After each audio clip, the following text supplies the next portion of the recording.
Le siège social de Coca-Cola à Atlanta et un thank you spectaculaire dans le ciel de la capitale de l'État de Géorgie. Le numéro 1 mondial de la boisson fête aujourd'hui son 125e anniversaire. L'empire Coca en profite pour remercier ses consommateurs. Plus d'1,5 milliard de personnes boivent chaque jour dans le monde un verre de Coca. C'est juste très bon, c'est tout. Il y a ce bon goût sucré et puis ça me désaltère quand j'ai soif. Ah, je déteste ça, c'est vraiment trop sucré.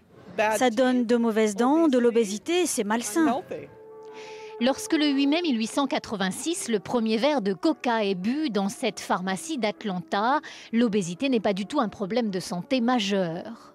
Ce médecin vient d'inventer ce sirop à base de feuilles de coca et de noix de cola. Il y ajoute de l'eau gazeuse par erreur, selon la légende. Un associé suggère alors un nom, un design. Une marque vient de naître.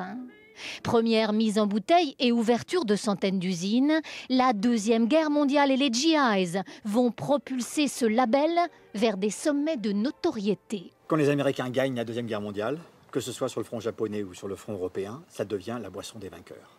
Les GI ont apporté leur joie de vivre, les chewing-gums, les cigarettes et le coca. Donc le rêve américain, vous en buvez chaque fois que vous buvez 1 litre de Coca-Cola dans le monde entier. Depuis, la multinationale cultive le mythe Coca dans le secret de ses murs d'Atlanta. La recette exacte du breuvage est dans un coffre de banque. Mais c'est aussi la publicité, le marketing phénoménal qui font aujourd'hui vendre la marque. Dorénavant, au fond des campagnes les plus reculées des États-Unis, les objets liés à l'histoire de Coca se vendent à prix d'or. Les brocanteurs se les arrachent.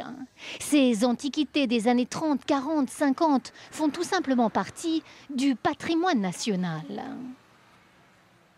Il y avait une sorte de tourniquet ici.